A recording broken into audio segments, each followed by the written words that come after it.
이태원 참사 국회 국정조사를 놓고 더불어민주당은 이번 주 안에 국조특위 구성을 요청해달라면서 김진표 국회의장까지 압박하고 나섰습니다.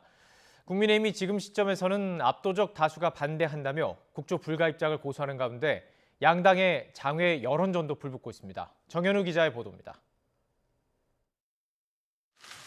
민주당은 김진표 국회의장을 향해 이번 주 안에 교섭단체 대표들에게 국정조사 특별위원회 명단 제출을 요청하라고 요구했습니다.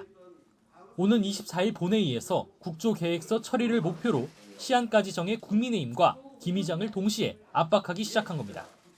민주당은 국정조사위원 명단을 미리 준비해서 국회의장의 요청이 접수되는 대로 즉시 제출하겠습니다.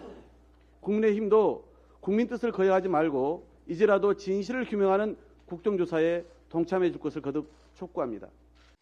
국민의힘은 이재명 대표 사법 리스크 물타기라는 비판과 함께 경찰 수사 먼저 지켜보자는 입장이 완강합니다. 중진부터 재선, 초선까지 선수별로 모은 의견도 국조 불가론이 압도적으로 많았는데 협상 불씨가 완전히 꺼지진 않은 것으로 보입니다. 수사 끝난 이후에 검토해 볼 문제지 지금 국정조사할 때는 아니라는 게 압도적인 의견이었어요. 본회의가 24일 남아 있으니까 여러 가지 사정을 검토하면서 지켜보고 있습니다. 그렇다고 눈에 띄는 진전은 없는 사이 이태원 참사를 둘러싼 장외 여론전은 가열되고 있습니다.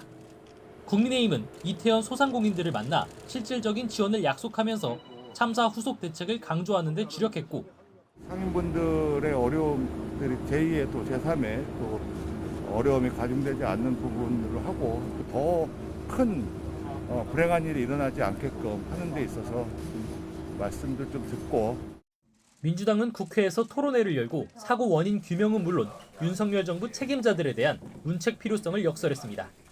후진국형 안전관리 부재로 발생한 것이다라는 점에서 참으로 가슴 아픈 일입니다. 정부 차원에 지금 당장 져야 될 책임을 분명하게 질 필요가 있다는 생각이 듭니다. 여기에 희생자 명단 공개를 놓고도 배후에 민주당이 있다는 여당과 정부가 희생자를 은폐하려 한다는 야당의 설전이 이어졌습니다. 여야가 합의한 본회의 일정까지는 일주일가량 남아 있습니다. 극적인 여야 합의로 국정조사가 성사될 가능성도 배제할 순 없지만 현재로선 양측이 타협점을 찾길 기대하긴 쉽지 않아 보입니다. YTN 정현우입니다.